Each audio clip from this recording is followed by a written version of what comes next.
Bueno, buenas tardes. Tenemos hoy con nosotros a Núria González Campañá, que es profesora de Derecho Constitucional de la Universidad de Barcelona y que nos va a hablar de los padres fundadores y los contrapoderes.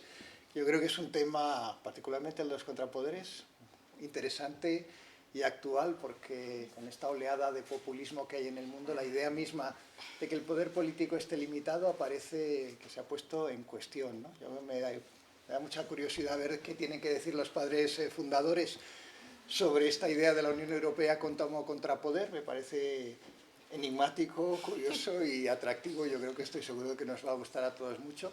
Creo que Núria es la mejor persona para contárnoslo, porque ella estudió en el Colegio Alemán de Barcelona y, bueno, se dice, ¿no?, que los padres fundadores todos se entendían en lengua alemana, ¿no?, porque De Gasperi era del Tirol Sur, o sea, del Alto Adige, ¿no?, en Italia, Schumann era alsaciano, ¿no?, y, por supuesto, Konrad Adenauer pues era alemán, ¿no? Así que el alemán es la lengua de los padres fundadores, una lengua que conoce muy bien Núria, que ha sido becaria, ¿no?, en Bruselas y en Japón, que es una persona cosmopolita porque ha estado en proyectos de cooperación en Kenia, en Perú, en Canadá y en algún sitio más, que ha estudiado, yo creo que es una cosa importante, Derecho en la Universidad de Barcelona, que ha sido premio de fin de carrera, mejor expediente de su promoción, que tiene un máster en Fletcher en Tufts, que es una cosa realmente importante, y en la Kennedy School de Harvard, y que es doctora por Oxford. Yo creo que,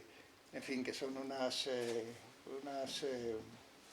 tarjeta de presentación que nos impresiona y que ha escrito mucho sobre la cuestión de la secesión y la autodeterminación dentro de la Unión Europea, que ha trabajado también en el sector privado, en el bufete de Garrigues, y que yo creo que nos va a dar una gran conferencia y que estamos deseando escuchar. Muchas gracias. Bueno, muchísimas gracias, Ángel. Yo quiero empezar dando las gracias a la Fundación Civismo y en particular a su director, Albert Gibernau, a la Fundación Ortega Marañón, por supuesto, y también a la Fundación Konrad Adenauer. Les doy las gracias por haber pensado en mí. Por supuesto, también a ustedes por compartir este rato, una tarde de viernes, y también al profesor Ángel Rivero por aceptar también estar aquí compartiendo. El profesor Ángel Rivero es uno de los profesores que yo más admiro en España, y cuando Albert me dijo que me presentaría a él, pues me hizo mucha ilusión, pero también me da un poquito de reparo hablar yo cuando él está aquí con nosotros también. Hoy es 9 de mayo, celebramos 75 años de la Declaración Schuman. 2 años antes, también un 9 de mayo, Winston Churchill pronunció un discurso inaugural en el Congreso de la Haya titulado Los Estados Unidos de Europa. Ya había hablado de eso 2 años antes en Zúrich. Por tanto, el 9 de mayo es verdaderamente una fecha muy importante para la integración europea, así que es un día muy apropiado para hablar de padres fundadores y contrapoderes. Y efectivamente puede parecer un poco enigmático juntar estos dos conceptos, pero yo voy a intentar en la charla mostrarles que efectivamente ahí hay un hilo conductor. Ya desde hace quizás más de 10 años que la Comisión Europea está potenciando la idea de que la Unión ha de ser un contrapoder, ha de ser un límite, ha de constreñir claramente la actuación política de los Estados. Y lo que me gustaría mostrarles esta tarde es que esta idea estaba ya en los orígenes, de otro modo, pero estaba ya en los orígenes y en la cabeza de los padres fundadores. Voy a hacer una primera introducción y luego dividiría la charla en dos partes. Hay una tesis relativamente frecuente y extendida que considera que el proceso de integración es un proceso en virtud del cual los Estados-nación se van disolviendo, porque van compartiendo economía, cultura, ordenamiento jurídico, y por tanto eso implica necesariamente una cierta disolución. Para el defensor tradicional del Estado-nación eso es una aberración y por tanto claman contra el proceso de integración europea. Para aquellos defensores de una federalización europea esto es maravilloso y en realidad no se ha avanzado lo suficiente. Pero hay una tesis alternativa o una lectura distinta de lo que es el proceso de integración. Y nos la dio el historiador británico Alan Milward en un libro que publicó en el año 92, The European Rescue of Nation State. Es un libro de más de 500 páginas, muy riguroso, que explica con mucho detalle el proceso de integración. Y él sostiene la tesis contraria. Lo que viene a decir es que el proceso de integración en realidad fue la salvación del Estado-nación. Era una idea que había quedado, o un concepto, muy mal herido tras las 2 guerras mundiales en Europa, y que en realidad lo que hace el proceso de integración es permitir que los ciudadanos consigan continuar con un nivel elevado de apoyo y de lealtad hacia sus estados-nación. Yo creo que esta lectura es correcta. Introduciremos algún matiz, pero creo que es una lectura correcta. Efectivamente, el proceso de integración no diluye a los estados-nación. Los padres fundadores no querían diluir los estados-nación, querían efectivamente salvarlos. Pero quisieron salvarlos, ahora veremos, quisieron salvarlos limitándolos, constreñéndolos. Entonces, ¿cómo me gustaría abordar esta charla? En una primera parte, lo que me gustaría es explicar precisamente esto, cómo los padres-nación, cómo los padres fundadores consiguieron que el proceso de integración salvara al Estado-nación, pero no solo el Estado-nación, porque al final el Estado es un medio, sino lo que querían era sobre todo salvar la civilización occidental. Y lo hicieron convirtiendo el proceso de integración, convirtiendo las instituciones europeas en contrapoderes o en límites a los estados. Y en una segunda parte veremos que hoy las amenazas para los estados, es cierto que hay algunas que siguen viniendo del exterior, en España no somos tan conscientes, pero es cierto que los estados europeos siguen teniendo o siguen estando frente a amenazas exteriores, pero hoy tenemos unas amenazas internas muy potentes y precisamente sobre esto ha publicado muchísimo el profesor Rivero. Y esas amenazas son la erosión de nuestras democracias liberales o de nuestras democracias constitucionales, el tipo de democracias, y hablaremos más sobre ello, el tipo de democracias que construimos después de la Segunda Guerra Mundial, democracias basadas en el Estado de Derecho y en el respeto a los derechos fundamentales. Bien, pues estas amenazas que hoy son sobre todo internas y no tan externas, también pueden ser frenadas o incluso revertidas gracias a las instituciones europeas. Las instituciones europeas también tienen una función de contrapoder. En un primer momento, por tanto, en los años 50 veremos el proceso de integración, las instituciones europeas frente a las amenazas que como son la guerra o el conflicto actúan como contrapoder, hoy pueden también actuar como contrapoder frente a las erosiones de la democracia constitucional. Es la segunda parte. Vamos con esta primera parte. Decíamos que en realidad el proceso de integración europea lo que hace es proporcionar un alto nivel de prosperidad, altos niveles de seguridad para la ciudadanía europea y lo que hace es permitir que los ciudadanos europeos sigan creyendo en esa idea del Estado. ¿Cómo se hace? Pues aquí hay una metáfora que la verdad es que es, yo creo, bastante útil. Nos imaginamos a Ulises, ¿no?, volviendo a Ítaca. Él es consciente de los cantos de sirena, es consciente del peligro de destrucción de esos cantos de sirena y ¿qué les pide a sus marineros?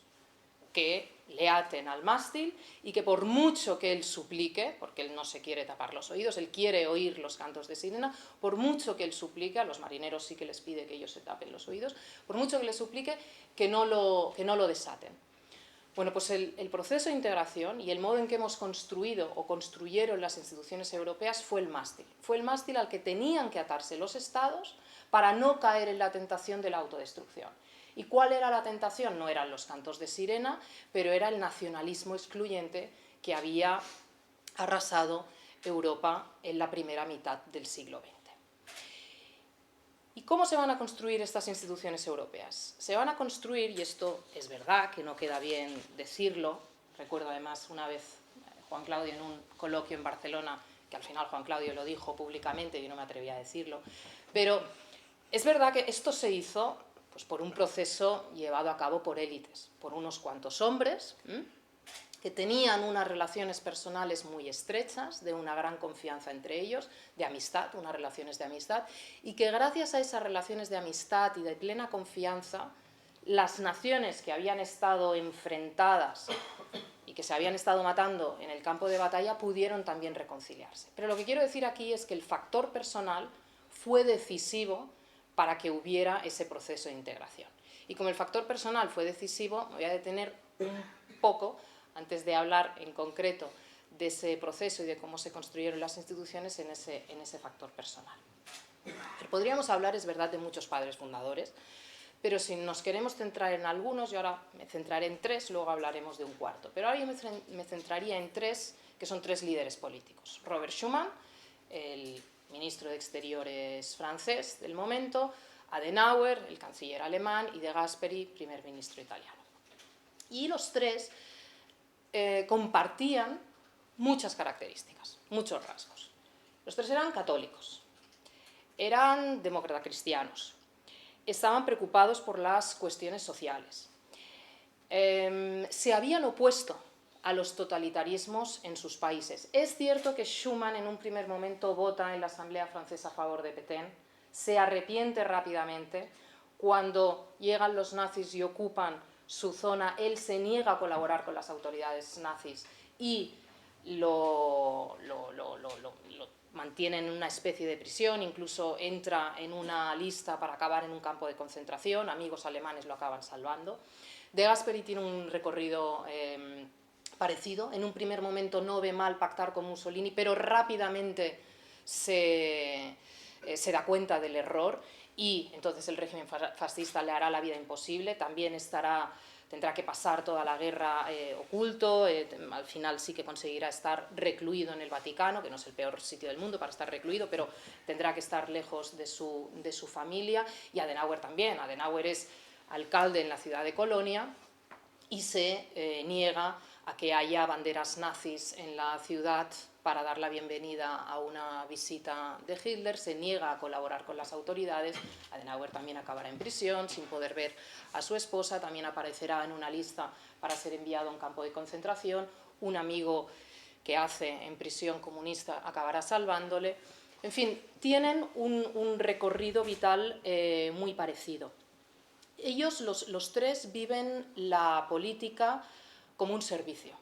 Tienen claro que es un servicio, que no es un modo de ganarse la vida, sino que es un servicio.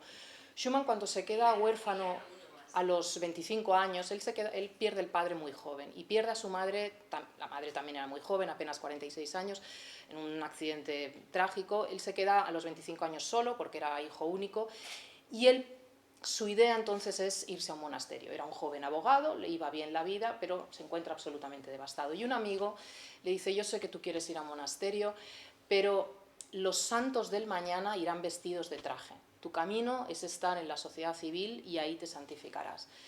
Se queda, y por tanto para él la política es una dama de mala reputación. Él se queda ejerciendo la política porque cree que es su obligación, ¿no?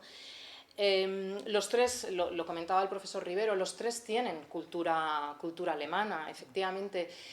Schuman será solo hasta después de la Segunda Guerra Mundial que conseguirá el pasaporte francés, porque su madre era luxemburguesa, él crece en Luxemburgo, luego en Lorena.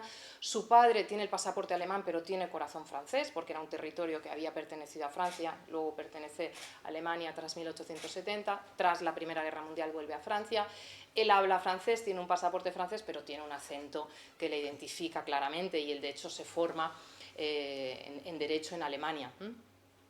Y De Gasperi lo mismo, Trentino Alto Adige, minoría italiana dentro del Imperio Austrohúngaro, pero va a la Universidad de Viena, por tanto habla también alemán. Ninguno de los dos sienten rencor hacia Alemania, de hecho sienten un gran afecto, y cuando termina la guerra y De Gaulle, que está al mando del gobierno provisional hasta el 46, exige en la Asamblea Francesa que Alemania cumpla con reparaciones de guerra, Schuman se opone, cree que no es el camino, cree que eso es cometer los mismos errores que se cometieron en la Primera Guerra Mundial.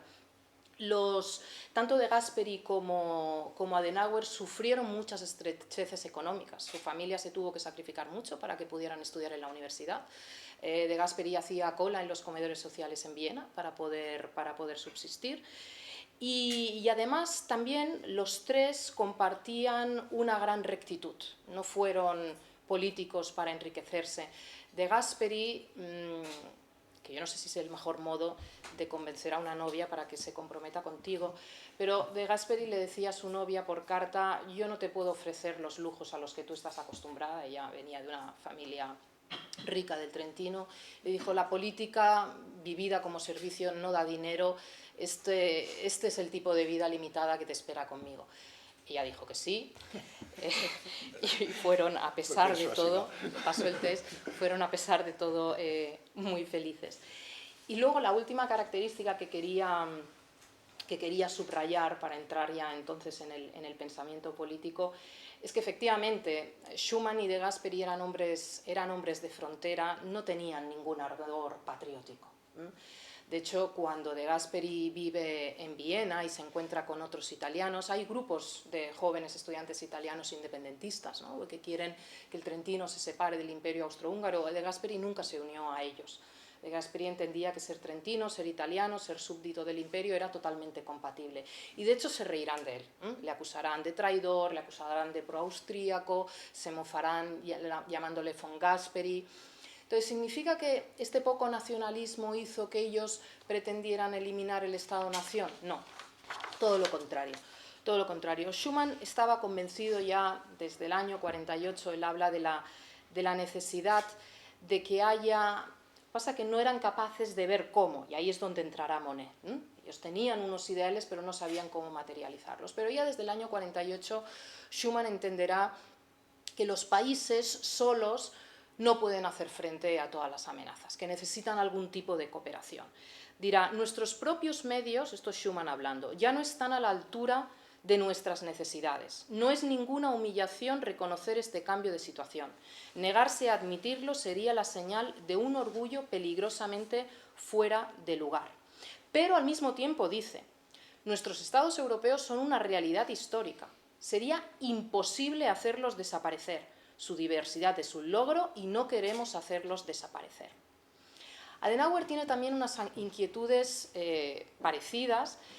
Él está convencido que la unión en Europa no puede ser solo militar, ha de ser también una unión política y cultural. Él tiene absoluto pavor a que una Alemania débil sea la puerta de entrada del poder soviético en Europa.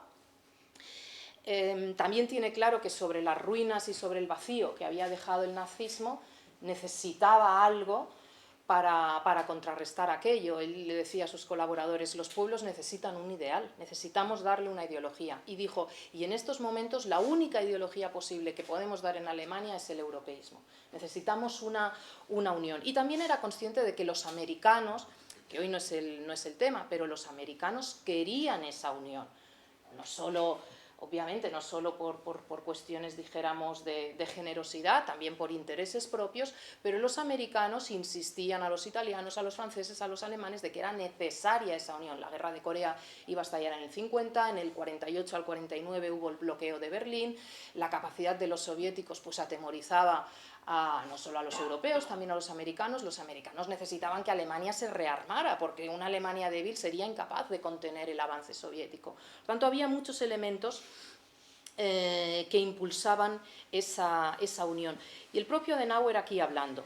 Dice, las naciones no pueden continuar viviendo según sus propios deseos e intereses. Necesitamos aunar nuestras fuerzas. Ya no hay ningún problema importante que sea exclusivamente alemán, incluso ni tan siquiera exclusivamente europeo. Debemos aprender a pensar en un marco más amplio. El marco más amplio, y esto es interesante por otro debate que tenemos hoy día sobre la seguridad en Europa, el marco en el que ellos pensaban, el marco amplio en el que ellos pensaban era Occidente. Y Occidente era Europa y Estados Unidos. Adenauer nunca tuvo la tentación, que por ejemplo sí que tuvo Schumacher y que por ejemplo han tenido otros dirigentes alemanes, la famosa Ostpolitik y la política que siguió Angela Merkel era esa. Él nunca tuvo la tentación ni de ser neutral, ni de acercarse a la Unión Soviética, incluso cuando Stalin le ofreció la unificación de Alemania. Adenauer siempre tuvo claro que el papel de Alemania era al lado de Occidente y eso significaba al lado de Estados Unidos. Por tanto, no cabía la neutralidad. Y eso le granjeó mucha oposición. El SPD en esos momentos, Schumacher tenía también, Kurt Schumacher, que era el líder del SPD, tenía también un gran reconocimiento. Se había pasado más de 10 años en diferentes campos y, por tanto, era un hombre al que se le escuchaba. También De Gasperi ya en el año 43 hablaba de unidad europea y de hecho De Gasperi fue de los que más insistían en la necesidad de que la integración fuera desde el primer momento política. Él quería una integración plena, política. Él quería una integración además con una gran legitimidad democrática. Pedía una asamblea europea. Esto a Monet le horrorizaba. Monet, ya verán, no es un político, Monet es un burócrata, no quería saber nada de las opiniones populares, pero De Gasperi decía, no, es que necesitamos legitimidad democrática. Y ahí Schuman también coincidía con él. Pero no Monet. Y aquí encontramos, yo creo, el cuarto, que para muchos es realmente el genio que hay detrás. Es el genio o es el arquitecto, pero es cierto que sin la voluntad política de los líderes que en esos momentos decidían, esto hubiera sido imposible. Pero es verdad que Monet fue el arquitecto y fue el genio. Monet tuvo una vida, hoy diríamos, de un emprendedor, un hombre sin estudios, de una familia francesa de clase media, media alta, una empresa de coñac. Él viaja por todo el mundo, tiene una vida absolutamente fascinante, lo envían a Londres a aprender inglés, luego va a Canadá, Estados Unidos, monta negocios en Estados Unidos, conoce a la alta sociedad americana. Cuando estalla la Primera Guerra Mundial, él no puede alistarse por exención médica, pero rápidamente se ofrece al gobierno francés para coordinar compras de manera conjunta con los británicos. Termina la guerra y es secretario general adjunto en la Sociedad de Naciones, y esa será una experiencia para él fundamental, porque ahí aprenderá que los intereses nacionales impiden el bien común. Y esto para él será una obsesión que le va a permitir diseñar una alta autoridad, que es el germen de lo que hoy es la Comisión Europea, una alta autoridad potente que represente no la suma de intereses, sino el bien común. Y sobre esta idea de bien común luego volveremos, porque es muy interesante.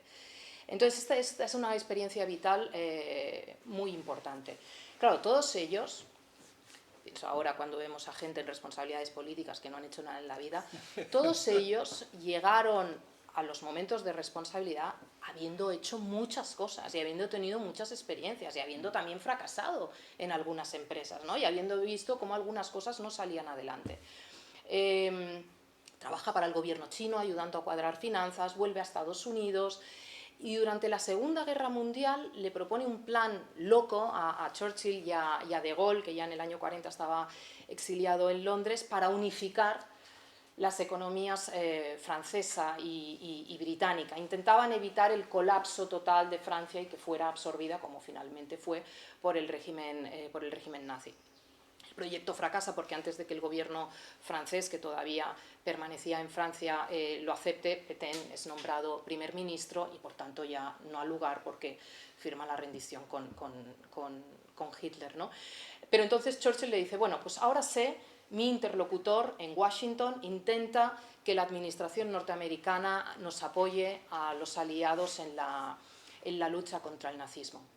Y Monet será uno de los europeos, junto con Maritain, más influyentes en Washington durante la época del exilio, durante la Segunda Guerra Mundial. Y efectivamente ayudará a que Estados Unidos pues, avance y agilice préstamos. Cuando termina la guerra, De Gaulle parece bueno, pues un simple puesto burocrático, pero muy importante, le encarga un plan para modernizar Francia y tiene un rango superior al de cualquier ministro. Esto da mucha rabia al resto de ministros, pero no hay ningún... De Gaulle se va rápidamente, dimite en el 46, no hay ningún otro primer ministro de esa Cuarta República, que se van a suceder muchos, no hay ninguno que retire a Monet. Todos entienden que es un hombre con unas relaciones personales potentísimas, con unos contactos con Estados Unidos magníficos, con una mente absolutamente privilegiada, una inteligencia práctica fuera de lo común y que ha de estar ahí para modernizar Francia, ¿no? Monet ya desde el año 41 que tiene una conversación en Washington con Paul Henry Spaak, que sería otro de los padres fundadores de los que podríamos hablar, ¿no? Ministro de Exteriores belga en el exilio. Él tiene una conversación estaba en Londres, pero viajó a Washington, Spaak, y tiene una conversación con él en la que Monet ya le dice: tenemos que pensar en la forma en que los recursos energéticos europeos se gestionen de forma común, ya en el año 41. Y en el año 43, hablando también con colaboradores suyos allí en Washington, les muestra un mapa de Europa y les señala la zona del Ruhr, la zona de Lorena y de Luxemburgo, y les dice: el origen de las últimas guerras ha estado en esta zona. Hemos de quitar esta zona de los Estados-nación, ¿no? Entonces, Monet, él desconfía de los políticos, a él la buena voluntad no le sirve, también su gran obsesión es construir o establecer instituciones que perduren más allá de los políticos que necesariamente van pasando, ¿no? Por tanto, ese plan ya está allí en la mente de Monet. Pero claro, si nosotros nos detenemos aquí, ustedes podrán decir, hombre, pues efectivamente la lectura de Millward de que el proceso de integración salva al Estado-Nación, pues efectivamente es correcta y no hace falta ni matizarla. Pero yo creo que no nos podemos quedar aquí y hay que introducir un matiz, ese matiz del que hablábamos antes. Y este matiz nos lo da un profesor que es como una estrella del rock en derecho europeo, que es Joseph Weiler, y seguro que a algunos les suena porque a veces escribe en prensa española, es un gran amigo de España y de hecho pasa muchas temporadas en Madrid. Weiler ha explicado, yo creo que con toda la razón, que la historia del proceso de integración europea es una historia de un ideal, de la consecución de un ideal. Había ahí un compromiso moral y este compromiso moral no lo podemos separar del cristianismo de estos, Monet no, Monet es un agnóstico, pero del cristianismo de estos tres líderes políticos. La obsesión que tenían ellos por la paz no equivalía a una ausencia de guerra o a una ausencia de conflicto. Es decir, paz para los padres fundadores era reconciliación y perdón. No es simplemente no vamos a tener conflictos, no vamos a tener guerras, era vamos a reconciliarnos, vamos a perdonarnos y vamos a tratarnos como iguales. Esta también era una gran obsesión de Monet. Hemos de tratar a los alemanes como iguales, no como vencedores. A cambio, la respuesta de Adenauer, ¿cuál fue? Y esto lo explica Kissinger en este libro sobre liderazgo, creo que se publica hace 2 años, aquí en Debate, explica que la estrategia política o el liderazgo político de Adenauer era el de la humildad. Adenauer entendía que Alemania había perdido la guerra, esto de hecho lo decía en el Bundestag cuando le exigían pues, que avanzara en la recuperación de la soberanía, que fuera más exigente con los aliados, y él les decía: ¿quién creen ustedes que ha perdido la guerra? Somos nosotros los que hemos perdido la guerra. Vamos a tener paciencia, vamos a ir aguantando, vamos a ir haciéndolo poco a poco. Muchísima humildad. Él tenía algunos rencores personales, por ejemplo, con el gobierno británico. Cuando termina la Segunda Guerra Mundial, los americanos rápidamente le restituyen en la alcaldía de Colonia, de la que le habían apartado los nazis, pero dura muy poquito porque los británicos acabarán controlando ese sector y tiene algunos encontronazos y algunos episodios de desobediencia con los británicos, y los británicos le van a impedir circular con plena libertad. Y para él esto va a ser una gran herida porque su esposa, su segunda esposa, que además era mucho más joven que él, se estaba muriendo en esos momentos. Y él va a poder compartir muy poco tiempo con ella en esos momentos en que ella está moribunda. Y eso para él va a ser una herida que le va a acompañar, pero también tuvo muy claro que cuando se tuviera que poner a negociar con los británicos, ese rencor personal que él tenía lo debía dejar fuera de la sala y que tenía que aceptar las negociaciones pues con toda la humildad y sin ningún tipo de rencor. Cuando les decía que el proceso de integración es un compromiso político y moral, no solo económico, no solo de intereses, les voy a contar aquí la conversación que tienen Monet y Adenauer cuando Monet le va a explicar a Adenauer con detalle la Declaración Schuman, ¿no? La Declaración Schuman es esta invitación que hace Francia formalmente el 9 de mayo de 1950 para que el carbón y el acero de Francia y Alemania y de los países que se quisieran sumar, que al final serían 6, pues lo gestionara una alta autoridad, ¿no? Una entidad supranacional que fuera más allá de los intereses nacionales de cada uno de ellos. Y Monet le quiere explicar los detalles, porque el plan es suyo, el plan Schuman es de Monet, lo ha él y otros colaboradores, ¿no? Entonces Monet viaja a Alemania y le dice a Adenauer: ya no hay vencedores ni vencidos, no puede haber paz sin justicia ni justicia sin igualdad, la propuesta francesa es política y tiene un aspecto moral. Y Adenauer le contesta: yo no soy técnico, ni ahora le hablo a usted como político, yo también veo que en esta empresa hay un aspecto muy elevado. Esto pertenece al orden moral y es nuestra responsabilidad en estos momentos de la historia hacia nuestros pueblos. Le daba igual las cuestiones técnicas, lo importante era la reconciliación entre Francia y Alemania. Y Monet en sus memorias dirá: el comienzo de la Comunidad Europea, que empieza efectivamente con la CECA, fue una visión política, pero sobre todo fue una visión moral. Y esto es algo que también otros desde fuera, como por ejemplo Macmillan, que fue primer ministro británico, dirá más tarde, dirá: el proceso de integración no fue un acuerdo económico o industrial, no era una simple pieza necesaria, fue una concepción casi mística. Muy importante para entender también el pensamiento político de estos padres fundadores es la influencia de un filósofo cristiano como es Jacques Maritain. Jacques Maritain había conocido a Schuman en ambientes académicos en Francia, luego él es embajador francés en Roma ante la Santa Sede y conoce ya De Gasperi. La influencia que tendrá Maritain en la democracia cristiana italiana va a ser enorme, incluso va a inspirar a una corriente dentro de la democracia cristiana. Y la filosofía política, que es lo que aquí nos interesa, de Maritain, sobre todo tiene dos aspectos que me gustaría destacar. Uno, el modo en que organicemos la sociedad, la democracia como modo de organizar la sociedad, se ha de basar o ha de tener como eje la dignidad de la persona, y esto es especialmente relevante tras la Segunda Guerra Mundial. Es decir, la cuestión religiosa hasta la Segunda Guerra Mundial no había sido tan determinante, pero tras los horrores del nazismo hemos necesariamente de dotarle de un contenido moral a la filosofía política que va a permitirnos organizar políticamente nuestras sociedades. Y luego, otra idea muy importante en su filosofía política es la idea de bien común, que antes lo mencionábamos. La idea de bien común que va a aparecer mucho en los escritos de Schuman y en los escritos de Monnet. Y el bien común para Maritain, ¿qué es? Pues el bien común no es la noción esta de interés general o de utilidad pública que podemos usar ahora nosotros en nuestra legislación y que los de derecho administrativo pues conocen muy bien, ¿no? Porque detrás de esta concepción de interés público hay probablemente una filosofía utilitarista, que podríamos traducir como el máximo bien para el máximo número de personas. Bueno, pues no, el bien común no es eso. Puede coincidir, puede que coincida, pero el bien común no es eso. El bien común a lo mejor va a ser molestar a unos cuantos y exigir sacrificio a muchos. El bien común responde a un ideal, a un orden superior objetivo, ¿sí?, que ha de identificarse con tratar a todo el mundo, a todos los ciudadanos, con esa dignidad que se merecen, ¿no?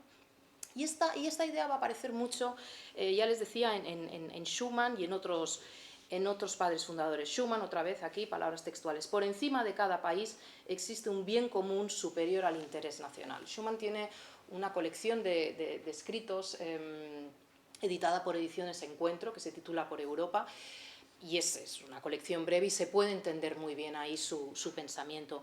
Y Monnet, cuando explica los fallos del Tratado de Versalles y por qué la Sociedad de Naciones después de la Primera Guerra Mundial fracasó, dice que es precisamente por esto, porque no estaba presente el bien común. Dice, el fallo estaba en el propio tratado, basado en la discriminación. Desde el primer día comprendí que la igualdad y la no discriminación eran absolutamente esenciales, tanto en las relaciones entre las personas como en las relaciones entre países. Dice, el problema era la soberanía nacional, que no permitía el avance del bien común. La primera parte de la charla, y ahora ustedes me dirán, ¿esto cómo liga? Bueno, vamos a tener fe. Esto liga porque si las instituciones europeas y ese proceso de integración europea, primero con una CECA, luego rápidamente, ustedes recordarán, en el año 52, muy rápidamente, diseñan otra comunidad europea de defensa, ¿no? Vamos a tener, no solo vamos a gestionar el carbón y el acero, vamos a gestionar un ejército común. Eso fracasa, en el año 54 la Asamblea Francesa no lo ratifica y por tanto no entra en vigor, pero entonces dicen, bueno, vale, esto ha fracasado, pues ¿cómo podemos seguir avanzando? Y en un marco maravilloso en Taormina se dan cuenta de que han de avanzar a través de un mercado común. El objetivo, el telos, que esto nos insiste Weiler siempre, el objetivo final siempre fue la integración política, pero se dieron cuenta que el modo de ir avanzando era a través de un mercado. Empezamos con el acero y el carbón, vamos a continuar, no hemos podido con la defensa, pero vamos a continuar con la energía atómica y con un mercado común, vamos a ir avanzando de esta manera y vamos a ir avanzando estableciendo unas instituciones. Y a las que los Estados van a tener que ir transfiriendo competencias. Unas instituciones que van a limitar a los Estados y que no van a permitirles a los Estados actuar como ellos deseen. Es en este sentido que podemos hablar ya desde un primer momento de una Unión Europea como un contrapoder. Y claro, ustedes dirán, sí, pero era un contrapoder sobre todo en el ámbito económico. Cierto, era un contrapoder sobre todo en el ámbito económico. Pero es que los padres fundadores no sabían cuándo llegaría. Pero ellos tenían claro que la integración al final tenía que ser eminentemente política. Hoy día ya podemos hablar de contrapoderes políticos. Y ahora explicaremos por qué. La concepción y empezamos la segunda parte, intentaré ser más breve, la segunda parte de la charla. La democracia que concebían los padres fundadores era el tipo de democracia que concebían los padres fundadores, era la democracia que ha promocionado el Consejo de Europa en Europa, no solo en Estados miembros de la Unión Europea, sino que ya saben que el Consejo de Europa agrupa a muchos más, desde el año 49. Una democracia basada en derechos fundamentales y Estado de Derecho, es decir, el sometimiento de los poderes públicos a la ley. Ese es el único tipo de democracia que concebían los padres fundadores. En esos momentos ellos no percibían que pudiera haber unas amenazas internas que la fueran erosionando, pero si hubieran vivido las experiencias que estamos viviendo nosotros ahora, como por ejemplo, ataques a la independencia del Poder Judicial, campañas mediáticas orquestadas para poner en duda la independencia de un determinado juez, el nombramiento de personas en tribunales constitucionales, por poner un ejemplo, absolutamente afines a la mayoría de gobierno. Si hubieran vivido cosas así, se hubieran también preocupado porque las instituciones europeas fueran capaces de responder a eso. Es en este sentido que yo digo, cuando ahora estamos viviendo, ya desde hace, pues en fin, unos cuantos años, cuando estamos viviendo esta erosión interna de nuestras democracias constitucionales, de nuestras democracias liberales, que eran las únicas que ellos concebían, es decir, el tipo de democracia que impulsa el Consejo de Europa, ellos también hubieran pensado que las instituciones debían servir también para actuar como un límite, como un contrapoder a esa erosión que venía de dentro. Esta erosión, claro, no viene solo porque tengamos algunos líderes políticos con algunas tentaciones un poco autoritarias y con poca autocontención, viene también porque hay una ciudadanía a la que no le importa mucho que esta democracia constitucional se vaya erosionando, a la que no le importa mucho que los pesos y los contrapesos pues cada vez sean más débiles, a la que no le importa mucho que las mayorías cada vez pues, puedan tener más campo de actuación y el ámbito o el espacio de las minorías quede más reducido. Y no es porque la ciudadanía rechace los contrapoderes y los límites por definición, sino porque efectivamente se ha extendido hace ya tiempo una gran decepción o frustración, si quieren, con nuestras democracias. Hay una parte importante de nuestras ciudadanías, y no me estoy refiriendo solo a España, pues que consideran que es un modelo que no está dando pues, los frutos que debería y, por tanto, si el modelo se debilita, pues no nos importa tanto. Lo que ocurre es que algunos pensamos que es el único modelo que en términos históricos pues, ha protegido la dignidad de las personas y que vale la pena seguir protegiéndolo. Y las instituciones europeas, desde hace ya también algunos años, ven estas erosiones y consideran también que vale la pena proteger el Estado de Derecho. Y la Comisión Europea ha impulsado una serie de instrumentos, y de ahí que digamos que la Unión se convierte o se erige en un contrapoder, en un límite a la actuación de los Estados, muy débil, hay que decirlo, muy débil, pero la Comisión ya lleva unos años diseñando algunos instrumentos para ver si con esos instrumentos puede hacer frente a esta amenaza. Y ahora hablaremos de estos instrumentos. El modo de ir sacando instrumentos nuevos continuamente es un modo muy de Jean Monnet, es decir, la idea de necesitamos normas, necesitamos procedimientos, necesitamos atar las voluntades políticas, no basta solo con la buena fe, necesitamos que haya algunas instituciones, las que funcionen bien perdurarán, las que no, pensemos en otra cosa. Y esto es lo que ha estado intentando, o esto es lo que ha hecho la Comisión Europea. Hay mucha crítica, sobre todo es la Comisión la encargada, hay mucha crítica a la Comisión, se considera que no hace suficiente, que va lenta, pero es cierto que al menos lo está intentando.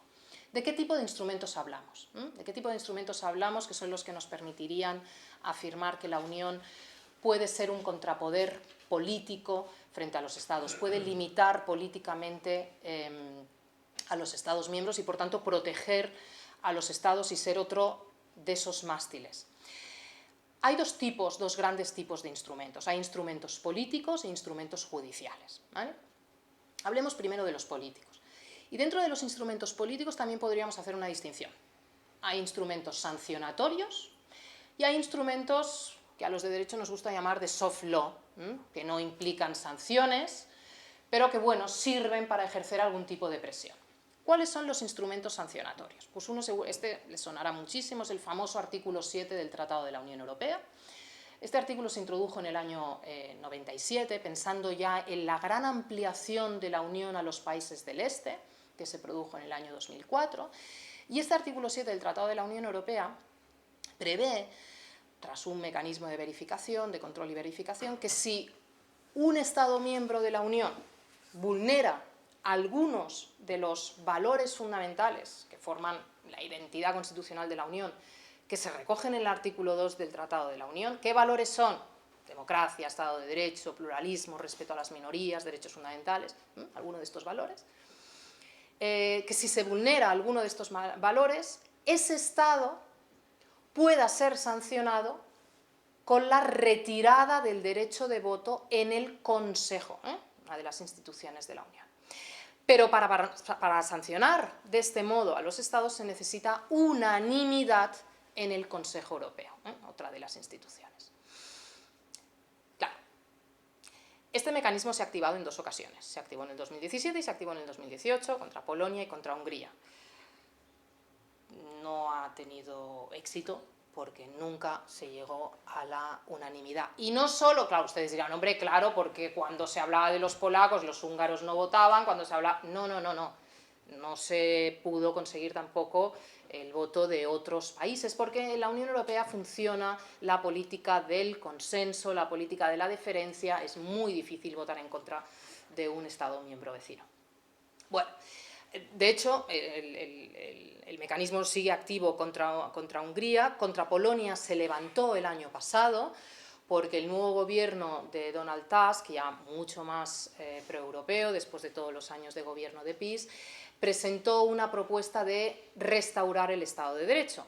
Por cierto, abro aquí un paréntesis, creo que fue ayer se publicó un artículo de Nuria Magaldi, catedrática de Derecho Administrativo en el periódico de Córdoba, que es probablemente en España quien más sabe de Estado de Derecho y Polonia, y en el que alertaba de que las nuevas instituciones polacas sí quieren restaurar el Estado de Derecho, pero quizás lo quieren hacer de un modo que vulnera el Estado de Derecho. Y de hecho la Comisión de Venecia ya ha alertado también en varios informes diciendo, ojo, tampoco ustedes ahora pueden echar a todos los nuevos jueces que había designado el anterior gobierno. Y esto es un gran dilema.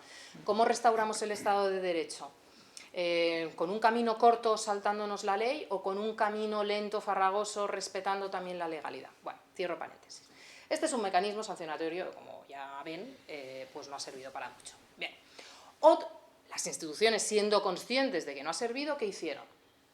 En diciembre de 2020, no hace tampoco tanto, consiguieron aprobar un reglamento, tanto una norma de obligado cumplimiento, de derecho derivado, un reglamento que prevé la retirada de fondos económicos o la congelación de fondos económicos a aquellos países de la Unión Europea que vulneren el Estado de Derecho, por ejemplo, atacando la independencia de los jueces, y que esa vulneración suponga una mala gestión de fondos públicos. Es verdad que ha de haber esa conexión. Y ustedes me dirán, ¿esto por qué es un avance? Porque para sancionar, y las sanciones son, pues eso, congelación de fondos, por ejemplo, no se necesita la unanimidad. Con mayoría cualificada en el Consejo es suficiente. Y eso es un gran avance. Y eso es un gran avance. Es verdad que esto no entró en vigor hasta febrero del 2022, cuando el Tribunal de Justicia, en una sentencia mítica, porque además fue dictada por el Pleno, dijo este reglamento es conforme a derecho. Entró en vigor entonces, la Comisión Europea esperó a que se celebraran elecciones en Hungría porque no quería que el reglamento fuera usado políticamente y nada, yo creo que a la semana de las elecciones húngaras lo aplicó contra Hungría. A Hungría se le han congelado fondos, la Comisión Europea ha dicho que se ha visto algunas mejoras, pero insuficientes, y por tanto el mecanismo sigue activo frente a Hungría. De momento la Comisión ha dicho que no está del todo satisfecha, pero dijéramos que este reglamento en los últimos años fue como la gran esperanza de aquellas personas preocupadas por el mantenimiento del Estado de Derecho en Europa, porque entendían que era por fin un instrumento efectivo, porque ya no exigía la unanimidad, y suficientemente disuasorio, porque implicaba dinero, por fin un instrumento suficientemente fuerte. Luego tenemos otro tipo de instrumentos políticos, pero que ya no son sancionatorios, ¿no? Y por tanto ya la capacidad de disuasión de estos instrumentos es menor, pero tampoco tenemos por qué despreciarlos. Uno es, que yo creo que sí que, el mecanismo sobre el... no me sale el nombre en inglés, pero es el mecanismo sobre un diálogo estructurado con los Estados miembros. Esto se lo inventa la Comisión Europea en el año 2014, lo usa por primera y única vez contra Polonia.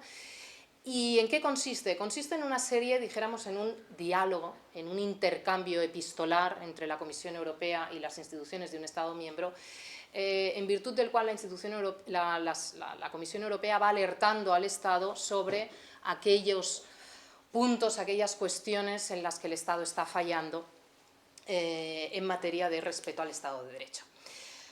Claro, el Estado pues, puede hacer caso, puede no hacer caso. ¿De qué nos sirve? Hombre, nos sirve para conocer, porque son documentos públicos, cuáles son los problemas de Estado de Derecho en ese país. Sirve como munición para la prensa, sirve como munición para la sociedad civil, sirve como munición para la oposición, si quiere hacer uso de ella, ¿no? Otro instrumento, quizás un poquito más útil, los informes anuales sobre Estado de Derecho. Se publican desde el año 2020, también relativamente reciente. Cada año la Comisión Europea publica un informe sobre el Estado de Derecho en Europa y hay un capítulo dedicado a cada país. A ver, esto, como cada año publica un capítulo dedicado a cada país, pues ya tenemos varios informes, tenemos, por tanto, unas herramientas, unos instrumentos, pero yo particularmente soy bastante crítica con estos informes, porque cuando uno conoce bien la situación de un país y lee el informe, dices, hombre, pues quizás aquí faltan cosas y se podría haber sido mucho más agresivo. Claro, cuando habla del Tribunal Constitucional en España, hay varios apartados, y el primero es el sistema judicial en el país. Y en el caso de España habla del Tribunal Constitucional y dedica, no sé, 2 o 3 párrafos a hablar de cómo se están aligerando, gracias a las nuevas tecnologías, las resoluciones de recursos de amparo. Bien, pero quizás el problema del Tribunal Constitucional en España no es, que es un problema, desde luego, la lentitud de la justicia, pero quizás ese no es el problema, quizás es que tenemos el Tribunal Constitucional más politizado de la historia. Quizás el problema es que un antiguo ministro está ahora en el Tribunal Constitucional, o una antigua alta directora general que estaba haciendo los papeles al gobierno está ahora en el Tribunal Constitucional. Quizás ese es el problema. Entonces es verdad que son informes excesivamente diplomáticos, poco incisivos, poco agresivos. Pero es cierto que algo es algo. Dirán, bueno, esto es poco. A ver, es poco, es verdad. Pero decíamos antes, tampoco tenemos que despreciar el impacto que tienen, no ya los informes, o desde luego si se activara alguno de estos mecanismos, a veces meras declaraciones de prensa de comisarios que ejercen una cierta presión política pueden servir y pueden actuar como contrapoder. Y ahora les voy a dar un ejemplo aquí español. Yo no sé si ustedes se acordarán, pero creo que fue en el 2020 que se presentó una proposición de ley en el Congreso para cambiar el modo de elección de los vocales del Consejo General del Poder Judicial. Ustedes ya saben, órgano, 20 vocales, hay una serie de vocales de origen judicial que se eligen de acuerdo con lo que diga la ley.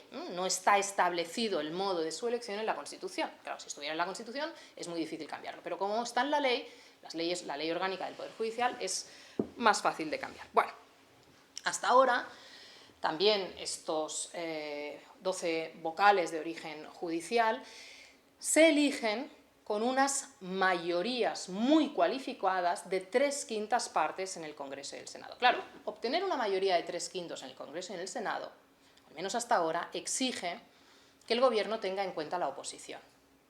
No es un sistema maravilloso, porque al final es un intercambio de cromos, pero al menos has de tener en cuenta la oposición. Bueno, pues hubo una proposición de ley que preveía que si no se conseguía esa mayoría, en segunda votación fuera ya suficiente la mayoría absoluta. ¿Eso qué significa? pues que la mayoría que da apoyo al gobierno sería suficiente para elegir, para nombrar a esos 12 miembros vocales del Consejo General del Poder Judicial, que es el órgano de gobierno de todos los jueces, que son los que deciden los nombramientos de los TSJs y del Tribunal Supremo. ¿Qué pasó? Pasó que al cabo de unos meses, y después de que hubieran declaraciones de prensa y la publicación de varios informes, es cierto que aquí no tanto de instituciones de la Unión Europea, sino de instituciones del Consejo de Europa, pasó que esa proposición de ley se retiró. Es decir, hubo una presión por parte de distintas instituciones europeas diciendo esto es una regresión en el Estado de Derecho. El gobierno español, fíjese, nos estamos dando cuenta que esto que está haciendo usted salta a la vista, nos está llamando mucho la atención, y se retiró esa proposición de ley. Por tanto, ese fue un ejemplo concreto de las instituciones europeas actuando como un contrapoder, como un límite a una, claro, otro diría, a una voluntad mayoritaria. Sí, sí, efectivamente, a una voluntad mayoritaria. ¿Qué otros mecanismos? Y ahora con esto sí que, de verdad que termino. Nos queda otro mecanismo, yo le decía, instrumentos políticos, instrumentos judiciales. Nos queda el Tribunal de Justicia de la Unión Europea, también como contrapoder. El Tribunal de Justicia de la Unión Europea, que es una de las instituciones, de las primeras instituciones originarias en los años 50, no se concibió para eso. Pero es cierto que tiene dos procedimientos judiciales que están sirviendo para que el Tribunal de Justicia se pronuncie alertando de vulneraciones concretas. Claro, no puede hacer un análisis macro general, pero sí que puede denunciar y alertar sobre vulneraciones concretas. Ya sea porque la Comisión, en virtud del procedimiento de infracción, lleva a un Estado miembro frente al Tribunal de Justicia, y aquí hay toda una saga, por ejemplo, en el caso de Polonia, y también tenemos ejemplos en Hungría, lleva ante el Tribunal de Justicia al Estado miembro para que el Tribunal de Justicia diga esto es contrario al derecho de la Unión en la medida en que se está vulnerando la independencia judicial. Ese es un camino. Y otro camino que tiene el Tribunal de Justicia es, y esto también aparece mucho en prensa, es a través del mecanismo de la cuestión prejudicial. Cuando los jueces nacionales, de cualquier juez de cualquier país de la Unión Europea, puede plantear, si tiene un caso entre manos, claro, ha de tener un litigio, puede plantearle al Tribunal de Justicia si una norma de su país está vulnerando, por ejemplo, el Estado de Derecho. Y esto también es un arma poderosa que tenemos para que nuestros jueces, cuando se dan cuenta de que una norma nacional puede estar vulnerando el valor fundamental de la Unión Europea, como es el del Estado de Derecho, puedan acudir al Tribunal de Justicia para que el Tribunal de Justicia al menos emita una sentencia pública, que son de obligado cumplimiento no solo en ese país, sino en toda la Unión Europea, alertando de esa vulneración. Y ya está, y termino. ¿Estos mecanismos son suficientes? No son suficientes, pero son un ejemplo de una Unión Europea que actúa como contrapoder, que actúa como límite, que actúa como una protectora de ese Estado-nación y de esa democracia constitucional que habían ideado los padres fundadores. Sí, no ya con el objetivo de conseguir la paz y la reconciliación, que era el primero, ese se consiguió, sino con el objetivo de preservar una democracia constitucional que efectivamente ponga los derechos de las personas y especialmente los de las minorías, que son los que sobre todo han de estar protegidos, en el centro de la acción política.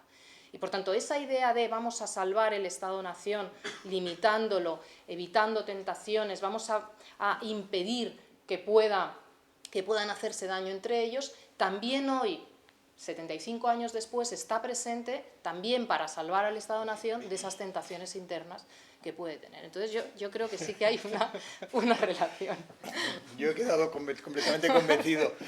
Bueno, pues muchísimas gracias.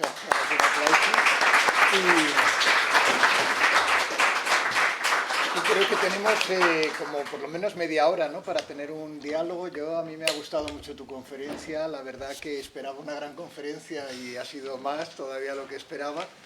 Y si la resumiese de una manera breve, ¿no?, yo creo que también el auditorio quizá lo ha sentido de la misma manera, había una parte, digamos, un poco melancólica, ¿no?, al conocer a estos grandes hombres, ¿no?, que en circunstancias muy difíciles, ¿no?, y viviendo una existencia interesante, ¿no? Me ha gustado esto de de estos políticos de la frontera, ¿no?, que han sido capaces de reconciliarse con las partes en conflicto y sobre todo movilizar unos ideales como principio de acción política pues claro, nosotros si lo comparamos con el presente quedamos un poco defraudados, ¿no?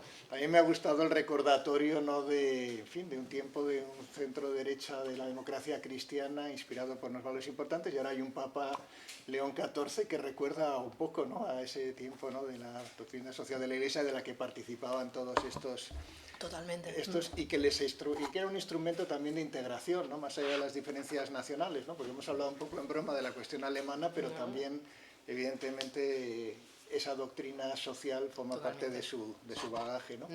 Pero yo creo que esa melancolía, yo creo que después se rescata en un sentido positivo, que es su herencia, ¿no? Y quizá hay cosas que se ven menos, ¿no?, y es justamente las instituciones europeas como instrumentos simultáneos de salvaguarda del Estado Nacional, un tiempo de globalización, ahora que vemos la vuelta además de los grandes imperios autocráticos, y al mismo tiempo, ¿no?, de instrumento de creación no solo de paz en Europa, sino también de un orden interno de democracia, ¿no? Yo creo que eso está muy bien visto y vale la pena. Y ahora tenemos un turno de preguntas para quien quiera intervenir, por supuesto. Quería preguntar, usted ha dicho que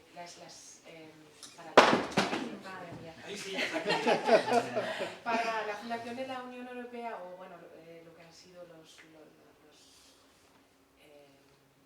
presidenciadores de la Unión Europea, Sí. Han sido muy importantes las relaciones personales, sí, de las personas. Y hoy en día, aunque hemos progresado tanto en democracia, parece igual, que son algunos, sobre todo hombres, que deciden si hay guerra, si hay paz. ¿Cómo se explica? Porque, claro, la democracia o también la Unión Europea, claro, ese asunto moral de que, sobre todo, yo soy alemana, soy corresponsal aquí en España, y para mí es algo muy romántico y muy intelectual, y que soy muy orgullosa de esto, de que hemos conseguido que no hay más guerras. Bueno, que la idea de guerra es inconcebible ya. Sí. Es que es inconcebible una guerra entre Francia y Alemania, ¿no? Claro, pero vemos otras guerras. Sí. ¿Y cómo lo ve usted? Es que, ¿por qué estamos todavía en este punto de que las personas dirigen paz o guerra en Europa y bueno, en el mundo? A ver, bueno, son muchas cosas. Las relaciones personales, claro que siempre van a tener importancia en las relaciones internacionales, y las relaciones que puedan tener los distintos líderes, pues claro que van a jugar un papel muy importante. Y una cosa que no he dicho, pero es cierto que en ese proceso de integración pues tuvimos la fortuna que coincidieran en ese momento hombres como Schuman, como Adenauer, como De Gasperi, pero cuando, por ejemplo, De Gaulle, años más tarde, llega a la presidencia, ya en la Quinta República, y va a estar tiempo, y Adenauer todavía está de canciller en Alemania, y estamos hablando de Gaulle, un profundo nacionalista francés. De Gaulle va a tratar a Adenauer como no ha tratado a ningún otro mandatario. Le va a invitar a su residencia personal, no lo había hecho con nadie.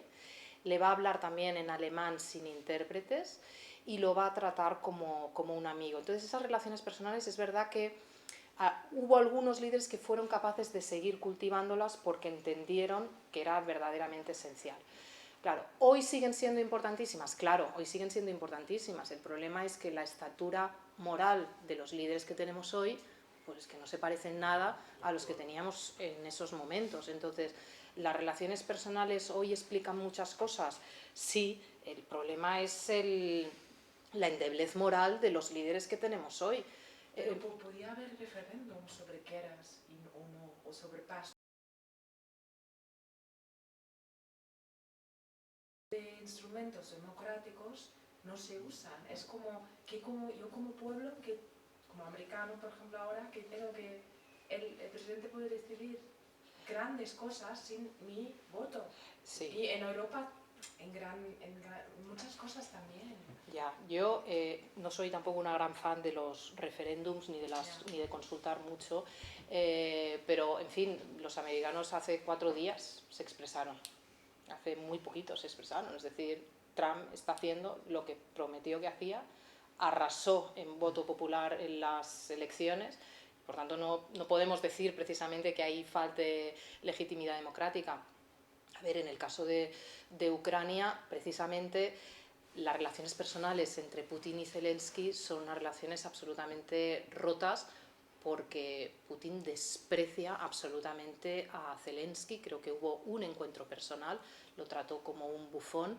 Para Putin es absolutamente humillante que él tenga que entrevistarse con alguien, no sé, pues imaginémonos que Broncano llegara a ser presidente del gobierno, pues a lo mejor algún otro mandatario con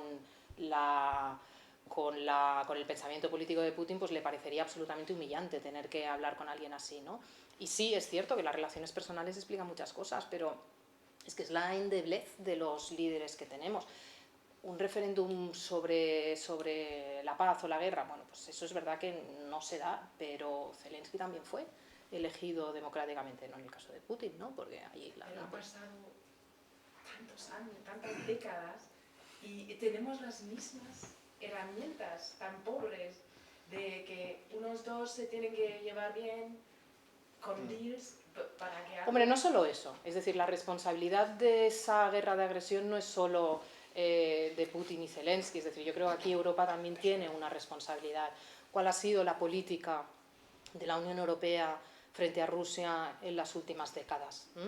¿Qué instrumentos de disuasión hemos tenido frente a Rusia? ¿Qué le hemos dicho a Rusia? Que no íbamos a enviar tropas, que no íbamos a hacer nada, que estábamos convencidos de que allí no iba a pasar nada, que podíamos depender absolutamente de su energía. Ese ha sido el mensaje que hemos enviado, sobre todo los gobiernos alemanes. Ese ha sido el mensaje. Vamos a depender absolutamente de vosotros y no vamos a invertir en defensa, no vamos a arriesgar nada. Por tanto, claro, la guerra no es solo porque dos se lleven mal o, en este caso concreto, porque Putin considere que Ucrania no tiene derecho a existir y ya está. Hay también una incapacidad de los vecinos de disuadir, y aquí es Europa y es Estados Unidos, ¿no? Puedo Sí. intervenir, yo creo que está interesante. Lo que pasa es que yo creo que, si puedo decir algo también, ¿no?, sobre esto, ¿no? Es verdad que los padres fundadores crean, ¿no?, de alguna manera lo que es hoy la Unión Europea, pero yo creo que la lección de la conferencia es que justamente las instituciones hacen de freno a estas tentaciones personales, ¿no? Yo creo que esa es la lección que podemos sacar. Tenemos una pregunta por allí. Sí, bueno, en primer lugar felicitar a la ponente porque la intervención la exposición ha sido muy completa y muy agradable, muy fácil de seguir. Yo tendría dos preguntas, si se me permite, una general y una muy concreta. La general se vincula a una palabra que es federalismo. A ver, el Consejo de Europa es intergubernamental, la Unión Europea nace con una voluntad federal, llamémosle muy explícito. Tenemos Ventotene, que es antes, pero que es Spinelli, que influye en eso, pero veo la gran contradicción en estos momentos. Ninguno de los grandes partidos europeos a día de hoy se define como federal.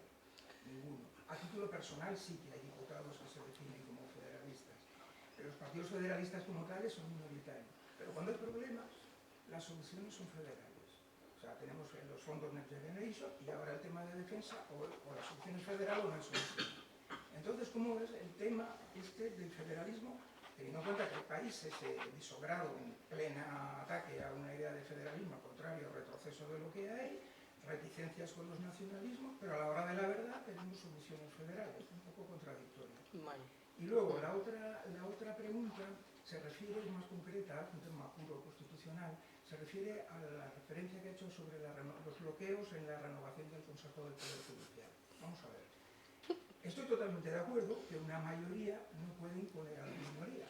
Estamos de acuerdo. Pero la pregunta es, ¿puede la minoría bloquear a la mayoría y conseguir con eso que un consejo caducado siga haciendo nombramientos que no le corresponden? Porque ese ha sido el problema. Entonces, las dos cosas a la vez. Venga, vamos a empezar por esta última. No, toda la razón, efectivamente. Yo lo que pasa es que siempre intento centrarme en criticar al poder y no a la oposición, pero efectivamente, es decir, la oposición estuvo durante años pues, en una postura de absoluto bloqueo. Eso es cierto. Lo que ocurre es que, y sobre esto también se ha pronunciado, por ejemplo, la Comisión de Venecia, ha de haber mecanismos alternativos en situaciones de bloqueo. La solución no puede ser rebajar las mayorías. Hemos de buscar otras alternativas. Entonces, frente a una situación de bloqueo, pues sí, efectivamente, hay que buscar otros modos, pero nunca la idea de rebajar mayorías. Pero sí, completamente de acuerdo. A ver, lo de la solución federal, que esto es más complicado. El problema es que el término federal es un término un poco engañoso, porque claro, nosotros entendemos el federalismo cuando hablamos de estados compuestos, estados-nación, y cuando hablamos de cómo se distribuye internamente o territorialmente el poder. Y ahí sí que nos podemos poner de acuerdo y decidir qué es un estado federal y qué no es un estado federal. Cuando hablamos de Europa federal ya es mucho más complicado. Porque claro, Europa no es un Estado, es una entidad supranacional que no tiene tampoco ningún otro precedente, entonces es un ente no identificado, es un ente muy sui generis, y hablar de federalismo a nivel europeo es complicado porque es un término de derecho constitucional que se aplica en el interior de los Estados y que claro, cuando lo aplicamos en el caso de la Unión Europea es de muy difícil aplicación. Entonces yo por eso prefiero hablar de integración, ¿no? Soluciones de mayor integración. Y tiene usted toda la razón, además es que es el modo tradicional en el que ha avanzado la Unión Europea. La Unión Europea solo ha avanzado, no me atrevo a decir solo, pero lo que pasa es que ahora todos los ejemplos que me vienen a la cabeza son de avanzar en momentos de crisis. En momentos de crisis. Y también es lógico, porque solo en momentos de crisis, cuando estamos con el agua al cuello, somos capaces de llegar a situaciones y acuerdos que en momentos ordinarios pues no seríamos capaces de lograr. Entonces, en estos momentos de crisis es verdad, se apuesta por soluciones de mayor integración, si quiere, porque la palabra federal ya le digo que puede llevar a equívocos, de mayor integración, de mayor cooperación. Es cierto, ahora estamos en un momento de crisis por precisamente la amenaza clásica, tradicional, habíamos pensado que esto ya no existía, amenaza clásica tradicional de agresión física, es decir, claro, nosotros en España no la sentimos, pero los bálticos la sienten, los polacos la sienten, los países del norte de Europa la sienten, ¿no? Entonces, en este momento de crisis, sobre todo para algunos países de la Unión Europea, que piensan, ¿y si Rusia continúa con su política de agresión? Frente a esto, ¿qué? Frente a esto nos damos cuenta, obviamente reconocemos que no son suficientes las soluciones nacionales y estamos dispuestos a una mayor integración y a una mayor cooperación en defensa. Pero, ¿qué nos encontramos? Que es muy complicado, que es un ámbito en el que la integración es muy, muy difícil, porque aquí hay personas que podrían hablar mucho mejor de ello, pero estamos hablando de un ámbito que afecta al corazón de la soberanía nacional, que además, aunque hubiera voluntad política, estoy hablándolo con gente que conoce la OTAN por dentro, dice, es que aunque hubiera voluntad política de empezar a gastar, como ahora los polacos, un 5% del PIB en materia de defensa, no hay capacidad técnica para que nosotros solos, sin el paraguas norteamericano, seamos capaces de montar unas estrategias o de montar las operaciones de defensa de la envergadura que se necesitaría, ¿no? Entonces, podemos empezar, pero esto va a tardar y va a ser muy difícil. Si, aun habiendo voluntad política, hay muchos obstáculos técnicos. Entonces, es muy difícil de predecir, claro, yo no lo sé. A mí sí que me parece que podemos estar ante un momento fundacional, porque es un momento de crisis. Y solo en estos momentos, efectivamente, apostamos por medidas de mayor integración. Decía usted, ninguno de los principales partidos políticos. Bueno, yo sí que creo que los líderes políticos o algunos líderes políticos entienden que hay determinadas esferas en las que sí que se va a necesitar mayor integración. Lo que pasa es que seguramente vayamos a unos ejemplos de integraciones más flexibles, lo que llaman esto de las coaliciones de los... Bueno, las clásicas cooperaciones reforzadas, pero tienen un nombre de las alianzas... De los voluntarios. Exacto, pero exacto. que es muy desafortunada. Exacto, eso es lo que dicen, ¿no? Incluso contando con los británicos. Y los británicos dicen, bueno, en esta cuestión concreta sí que es verdad que necesitamos una mayor integración y una mayor cooperación. A mí sí que me parece que estamos en uno de esos momentos fundacionales o de momentos de crisis que usted pues identifica en el proceso de integración. Ahora, no lo sabe. Me llama la atención que Monnet, que abogado por el federalismo, crea un comité que se llama Comité para la Creación de los Estados Unidos de Europa y lo disuelve en el año 75. Un lobby, sí. Dificultades. Sí, pero a ver, Monnet no es un jurista, Monnet habla de federalismo en el sentido de integración. Monnet sigue el consejo de su padre, no leas. Efectivamente, no leas y escucha a la gente. Deja de escuchar a la Claro, gente. pero eso no lo podemos decir en clase, porque les decimos, pues Monet, no, es que Monet era mucho más listo que todos nosotros, entonces se lo podía permitir, pero Lo de no leer Claro, se ha generalizado. el resto no podemos hacer eso. Muchas gracias, Nuria, por la lección magistral que nos has ofrecido. La parte melancólica ha sido fantástica y la parte técnico-jurídica y política todavía más.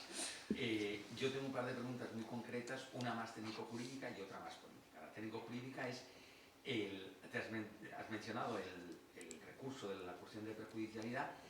En este momento tenemos un experimento extraordinario en ese sentido, la que ha presentado la audiencia de Sevilla contra el recurso de amparo del Tribunal Constitucional, y que el Tribunal de Justicia de la Unión Europea, pues qué probabilidades tendría, qué piensas al respecto y qué efecto podría desencadenar, porque podría despertar la vista de esos señores que hacen esos informes sobre la velocidad de los recursos de amparo y no se enteran de qué es lo que está pasando en 7.4, ¿no? Y luego la otra cuestión, ya más de orden político, es el efecto práctico de esas otras eventuales medidas sancionadoras. Acabamos de vivir un caso en Rumanía que es clamoroso. O sea, es incluso, daría la sensación de que sería incluso Contraproducente. Y creo que en cierto modo el fenómeno de Trump también va por esa línea. O sea, que se adoptan medidas jurídicas y el populismo imperante y la democracia de Twitter en la que nos movemos, Sí. pues genera un efecto tremendamente desalentador. Empiezo también por esta última. Totalmente de acuerdo. Es cierto que efectivamente algunos de estos mecanismos, claro, es lo típico, ¿no? Implantados, aplicados por élites de Bruselas, élites liberales, pues a veces, en ocasiones, y yo diría, y ahora voy a ser también crítica con las instituciones, en parte con razón, pues son vistos con mucho recelo por las ciudadanías de muchos países europeos. Yo creo que las instituciones europeas no han sido suficientemente sensibles a las identidades nacionales de algunos países. Y no hablo ahora del caso concreto de Rumanía, pero ahora estoy pensando, por ejemplo, en Polonia. La Unión Europea no se crea para que desde Bruselas digamos si el aborto ha de estar incluido en una constitución como un derecho fundamental. Ni se crea para que los estados no puedan decidir si las parejas de un mismo sexo pueden o no pueden adoptar niños, o se pueden o no se pueden casar. No está pensada para eso.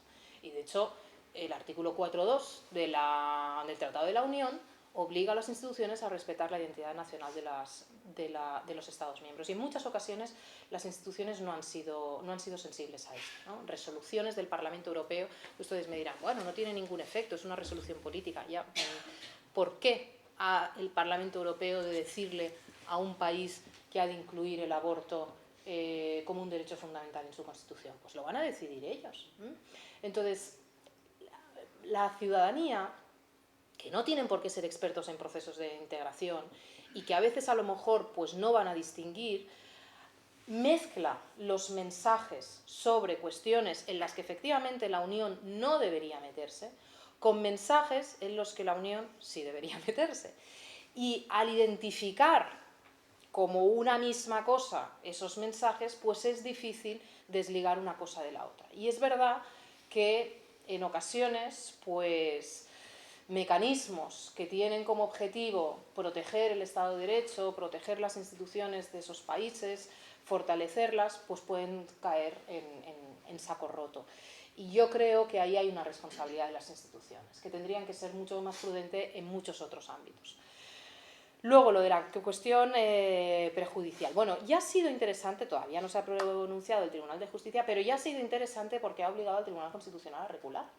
Bien, el Tribunal Constitucional, y le estaba diciendo a la Audiencia Nacional, a la Audiencia Provincial de Sevilla, que cómo se atrevía a poner en duda la aplicación de una sentencia. Y le digo, oiga, que es que el derecho europeo tiene primacía también sobre usted. Eso es verdad que a los tribunales constitucionales, no solo el nuestro, les cuesta mucho. Les cuesta muchísimo, y el primero, el alemán, Pero bueno, gracias también a que el alemán en los años 60 y 70 le exigió al Tribunal de Justicia que si quería primacía, también entonces el Tribunal de Justicia se tenía que encargar de proteger los derechos fundamentales, pues el Tribunal de Justicia, oído cocina, aceptó las críticas de los tribunales nacionales, especialmente del Constitucional alemán, y empezó también a preocuparse de otras cuestiones. Bueno, yo creo que esto ya ha sido interesante porque el Tribunal Constitucional ha tenido que recular. Aquí es verdad que yo creo que ha habido una parte de la doctrina española que rápidamente puso el grito en el cielo y le dijo al Tribunal Constitucional, oiga, cualquier tribunal en España tiene derecho a preguntarle al Tribunal de Justicia si una sentencia o si una norma, eso no es contraria al derecho europeo. Y veremos lo que, yo no sé, la verdad, yo sobre este tema en concreto, yo no sé lo que va, no me puedo aventurar a decir lo que va a decidir el Tribunal de Justicia, pero es interesante porque sobre tribunales constitucionales el Tribunal de Justicia ha dicho muy pocas cosas, muy poquitas. Sobre consejos generales del Poder Judicial sí que ha dicho más, y también el Tribunal Europeo de Derechos Humanos. Pero sobre tribunales constitucionales se han atrevido a decir muy pocas cosas. Estamos en el 2025. No hace tanto, en el 2018, el Tribunal de Justicia nunca había dicho nada sobre independencia judicial, sobre que eso fuera una competencia de él, 2018, no hace tanto. Por tanto, yo creo que vamos muy deprisa. Ojalá que empiecen también a mirar las composiciones y cómo se eligen a miembros de los tribunales constitucionales. Ya digo, de momento no lo han hecho, pero puede ser que empiecen, porque hasta hace 4 días tampoco se atrevían a hablar de la independencia judicial en los Estados miembros. Y en el 2018, a partir de entonces, lo hicieron y ahora lo están haciendo cada vez con más soltura, así que ojalá. Juan Claudio, y luego hay una pregunta por ahí atrás. Nuria, gracias por esta charla tan clarificadora y tan informada, ha sido fantástica. Escuchándote, una de las cosas que he pensado es qué poco usa la Unión Europea la peripecia biográfica de sus fundadores para ganarse, ¿no?, el afecto de los ciudadanos, ¿no? La Unión Europea constantemente lanza campañas, ¿no?, para... Ridículas, claro. Y sin embargo no nos cuenta la vida de estas personas, la amistad que tejieron, que es una historia conmovedora. Es difícil sustraerse a la sospecha de que no interesan porque son 3 hombres católicos, ¿no?, hablando en alemán, ¿no? Y que entonces no tienen el glamour suficiente, ¿no? Pero, claro, realmente fueron 3 hombres providenciales y del destino, ¿no? El caso de Monet es también curioso por contraste, ¿no? Porque los 3 políticos que has mencionado son transfronterizos. Monet es un cosmopolita, que no es lo mismo. Exacto. ¿No? O sea, los 4 descreen de la necesidad de las fronteras nacionales, pero por razones distintas, ¿no? O sea, o llegan a esa conclusión a través de caminos distintos. El caso de Monet es un cosmopolita, que no es lo mismo que ser un transfronterizo. Pero Monet además es particular porque es un idealista maquiavélico. O sea, cuando nosotros le están diciendo, sobre todo de Gasperi, le está diciendo no, una gran asamblea, ¿no?, como la Convención de Filadelfia o como tal, ¿no? Tiene que ser un gran parlamento con gran legitimidad democrática. El otro opta por... No. Burócratas. Hechos consumados y preguntar pocas veces, ¿no? Eso tampoco ayuda a su fama política, ¿no? Porque es un hombre que es un europeísta, pero es un demócrata muy sui generis. Muy sui generis, totalmente. Y luego de Schuman hay una cosa que quería...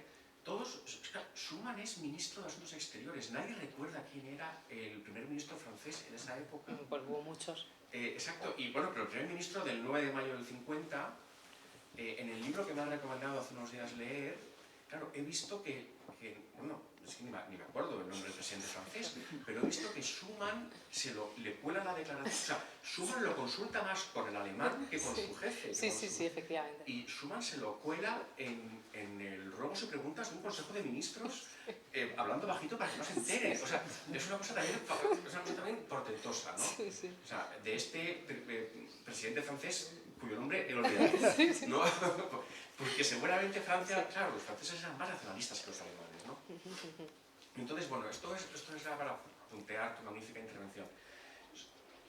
me ha interesado mucho y me quedo con la idea de que la Unión Europea es un proyecto de rescate del Estado-Nación. Yo también lo creo. Nunca lo había formulado así de claro, pero yo también lo creo. Pero al mismo tiempo hay un riesgo que yo veo en el horizonte, sobre todo para España, ¿no? Y es lo que yo lo llamo un europeísmo de brazos caídos, ¿no? O sea, la Unión Europea puede ser, es un contrapoder político y esperamos que frenen los desafueros, pero a mí, no sé si estás de acuerdo con esto, me da la sensación de que también a veces actúa como instancia inhibidora de las fuerzas, o sea, del sentido de ciudadanía local, ¿no? En el caso de España me parece claro, ¿no? O sea, somos un país muy europeísta que descuida por completo lo que puede, o sea, digamos, la virtud de su política nacional, ¿no? Y nuestros deberes como Estado-Nación y nuestros deberes como nación política, ¿no? Pues, por la derecha, durante el procés en Cataluña, el presidente Rajoy parecía que nos lo iba a solucionar Bruselas. No había que hacer nada con Cataluña porque en Bruselas no lo iban a permitir, ¿no? Era un caso de inhibición tremendo. Y no era cierto, además. Por el caso de la izquierda, los fondos europeos, que los sacan a pasear en procesión, ¿no? Y parece que no tenemos que hacer ninguna reforma, no tenemos que hacer nada porque nos ha llegado un maná europeo, ¿no? Entonces, yo no creo que esto sea una crítica tanto al proyecto europeo como una crítica a España, ¿no? Pero puede haber algo de inhibición de las fuerzas políticas que debieran residir, digamos, en el ámbito nacional, ¿no? Perdonad que he hecho esta cosa tan española de no Oye, que una última de no pregunta, preguntar. le voy a decir que la formule porque a las Vale, 8:30 nos vale, cierran, ¿vale? vale, de acuerdo. Muy bien, gracias. Tenemos una última pregunta por allí y lamentablemente Sí. se nos ha ido volando el tiempo y enseguida nos van a cerrar aquí, Pero así que que adelante. reaccione a lo que decía, ¿no? Sí, sí, vamos a unir. Bosque de cabezas y si no, no, muchas felicidades, Nuria, por la charla, impresionante. Has hablado del ideal moral de la Unión Europea, los padres fundadores. Quería preguntarte en ese sentido la Unión Europea como espacio de seducción que también a su vez genera decisión, o sea, influye en la historia, porque claro, algunas decisiones quizás se han tomado para no irse, o sea, pongo dos ejemplos, en el referéndum de Escocia en 2014 y el procés de Cataluña del 2017, quizá fracasaron en parte por varias razones, pero también porque la gente no se quería ir a la Unión Europea, si se independizaba quedaban excluidos ipso facto de la Unión Europea. Y luego tienes, ellos, digamos, votan de la determinada manera, en parte porque no se quieren ir de este gran ámbito de seducción. Y por otro lado tienes a Georgia y a Ucrania, que se lo han jugado todo y sabemos todo cómo está, por querer entrar en la Unión Europea, ¿no? Al final la OTAN es para protegerlas, pero el objetivo es desarrollarse como se ha desarrollado Lituania, Estonia, Letonia y Polonia. Bueno, eso, si querías comentar algo sobre eso. Vale, a ver, sobre el primer comentario, mire, yo dediqué mi tesis doctoral a Unión Europea y secesión, así que no quiero empezar a hablar de esto, pero es verdad, tiene usted toda la razón, fue un elemento fundamental en el fracaso del referéndum de Escocia en el 2014 y en el caso de España, pues podríamos estar, o de Cataluña, podríamos estar hablando también largo y tendido, pero efectivamente sí fue un elemento también importante la incertidumbre que generaba el si podríamos permanecer en la Unión o no. Pero de verdad que luego si quiere seguimos hablando, pero no me quiero extender sobre esto, pero tiene usted toda la razón, claro que es un espacio de seducción y eso pues a Ucrania y a Georgia pues les ha costado caro, pero vamos a ver, les ha costado caro no porque ellos hayan decidido eso, les ha costado caro porque tienen un vecino que no acepta que la Unión Soviética colapsó, ¿no? Luego, telegráficamente, bueno, es que estoy muy de acuerdo contigo, Juan Claudio. Si el proceso de integración hubiera dependido de la democracia, si le hubieran preguntado a los franceses y a los alemanes en esos momentos si querían la reconciliación, hubieran dicho que no.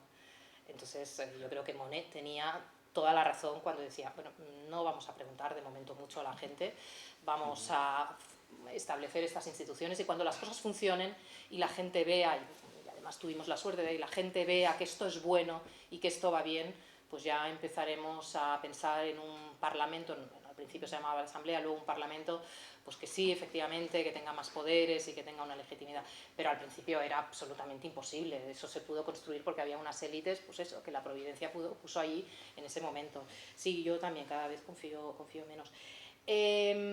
Lo de la inhibición, A ver, esto daría para mucho y lo tendría que pensar. Yo no sé si en todos los países funciona igual. Desde luego, claro, desde luego es cierto, tal y como lo planteas, en España es así. En España la Unión nos sirve para todo. Cuando tenemos que justificar una medida impopular, pues viene impuesta por Bruselas.